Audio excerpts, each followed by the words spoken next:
Vamos agora, Zuzu, você poderia fazer as honras? Ele tá ligando na tomada pra nós. Tá ligando na tomada aqui o áudio, mas vamos lá, né? Podemos chamar ela? Claro! Por que não? Ela é a atual diretora do Centro de Estudos Árabes da USP, historiadora e professora de história. Eu quero vocês aplaudam agora a nossa querida Arlete. Uma salva de palmas. Aê! Ela. Tudo bem? Seja bem-vinda, Arlete.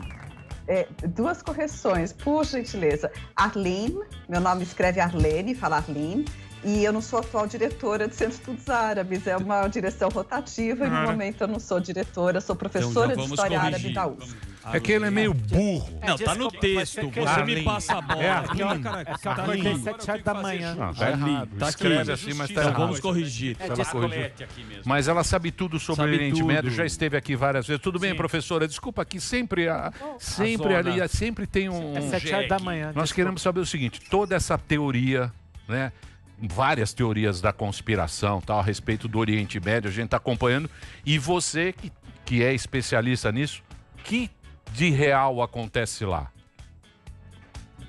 Bom, a situação do Líbano é uma situação assim de uma grave crise econômica, a mais grave que o país já viveu na sua história nacional. Uma das mais graves no mundo, um país que vem realmente se mostrando incapaz de manter o nível de vida, condições de vida da sua população de 5 milhões de pessoas, depois que a guerra da Síria trouxe para dentro do país uma grande leva de refugiados. Que vem além da crise econômica, e em grande parte devido a ela e a forma como ela se relaciona com o colapso político, é um país que vem vivendo ciclos e ciclos de manifestações de rua, ou seja, desde 2010 e 2011, que foi a época das revoltas árabes em geral, que também tomaram as ruas do Líbano, a população vem pedindo uma total reorganização da política nacional, ou seja, como se quisessem realmente começar do zero. Então, dizendo essa política, a forma como o país está organizado, estruturado, político-administrativamente não funciona e querem uma reformulação e não estão ainda conseguindo ver isso ser atendido. Então, é uma grave crise econômica, política. Claro que o problema do Covid também ataca o país.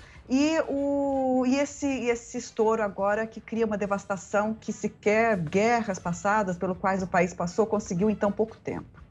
Muito bem. Tem alguma explicação, assim, porque cada um tem várias hipóteses, né? E pra gente não chegar são várias teorias, estão falando em rede social. O que você acha que realmente aconteceu? Foi um acidente ou isso foi realmente programado? Olha, é difícil a gente dizer, claro que podemos especular, mas sabendo que são apenas especulações, ninguém sabe ao certo, esperamos que possamos ter alguma certeza num futuro breve. Mas certamente a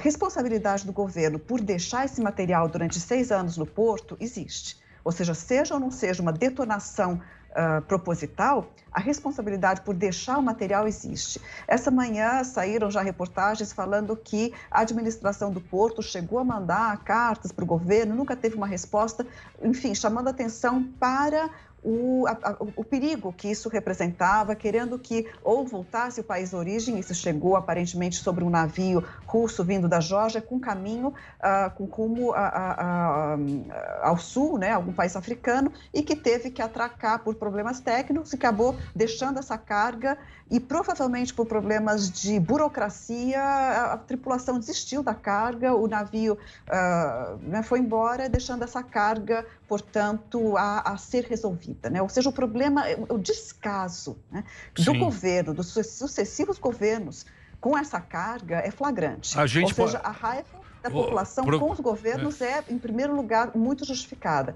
Desculpa, pode falar. Então, é mais ou menos o que aconteceu em Brumadinho aqui, né? Se foi realmente isso aí, né?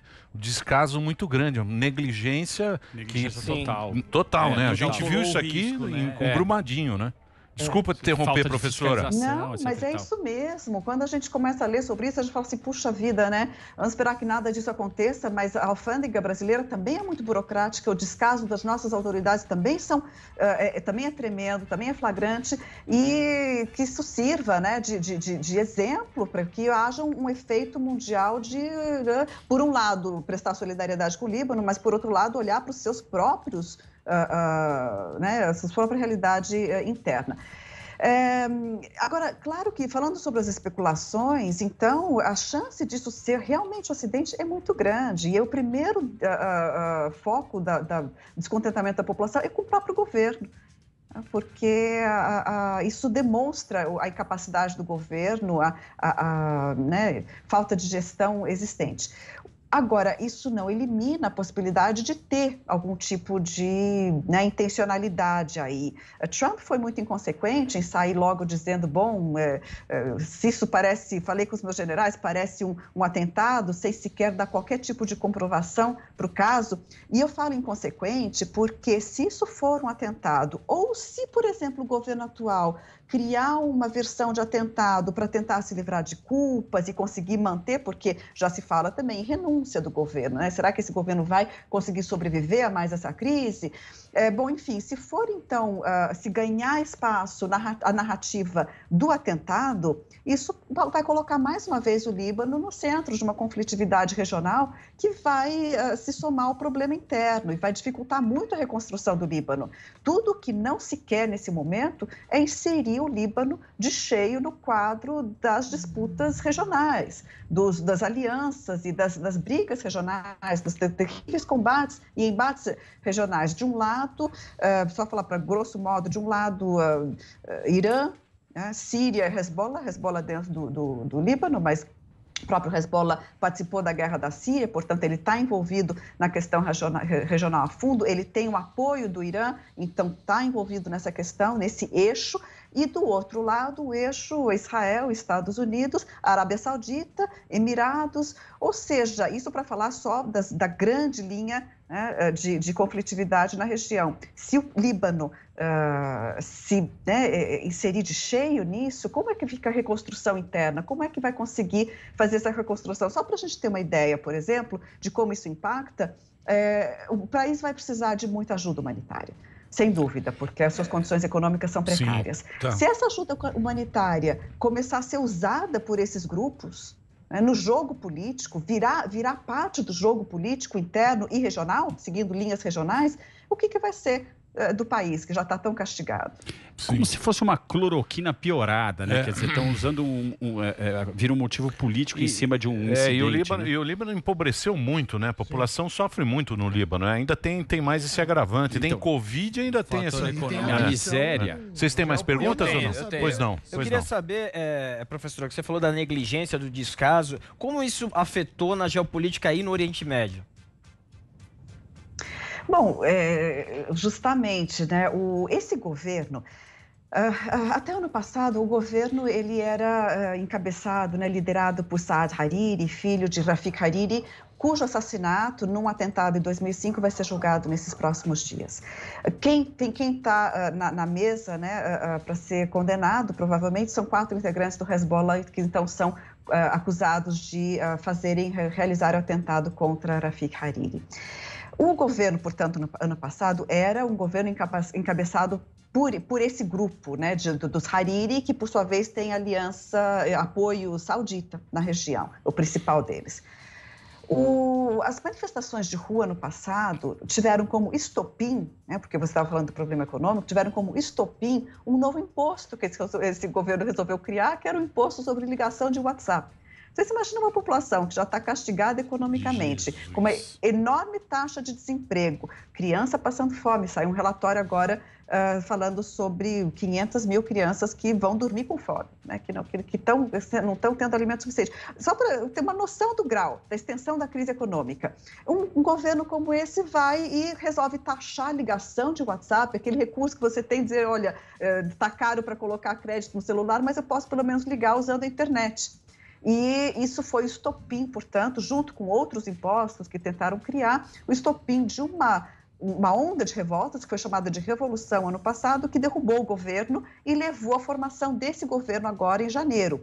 como eu estava explicando, a linha ainda sobre linhas sectárias, ou seja, um governo que não conseguiu superar o problema sectário e se colocar como um governo de técnicos, de pessoas interessadas no bem do país, no bem da população, pessoas capacitadas para gerir cada pasta, né, cada ministério do governo, mas sim ainda muito determinado por filiações político-partidárias e principalmente sectárias. Ou seja, o problema, e aliado à corrupção, o problema no país está sendo esse: a população não aguenta mais, a crise econômica é tamanha, a educação que, sabe, sempre teve um nível no Líbano, tem universidades excelentes no país, está sofrendo muito. Anos atrás vimos um contexto em que o lixo não era coletado na rua, e aí teve mais uma crise naquele momento, momentos em que governos não conseguiam ser formados porque não se chegava a um acordo entre os principais grupos e poderes dentro do país. São 10 anos, uma última década de problemas econômicos oriundos de problemas políticos, porque o Líbano, enquanto país, é um país com recursos naturais, é um país com enorme legado cultural, intelectual, histórico, né, de uma população bem formada. Então, não era um país para ter esse tipo de cenário que é de uma catástrofe econômica, anterior a essa catástrofe da explosão. Muito bem. Queria agradecer, professora. Deu uma aula aqui pra gente. Fantástico. A professora conversou com a gente aqui. Mestre, doutora em História. Ela tem vários livros publicados, viu, meu querido Zuzu? Valeu, muito obrigado pela sua participação, professora. Que foi, Zuzu? Que tá triste? Não, deu uma aula. Desculpa também por ter errado aqui. Mas eu vou defender, tá escrito Arlete aqui. Aqui na pauta tava. Tá escrito Arlin? Não, tá escrito errado. Temos que defender. Temos que defender. E eu gostei que eu aprendi a falar Hezbollah. Não é Hezbollah. É Hezbollah. Tá vendo como a gente aprende? Obrigado, viu, professora, pelo papo aqui com a gente. Valeu.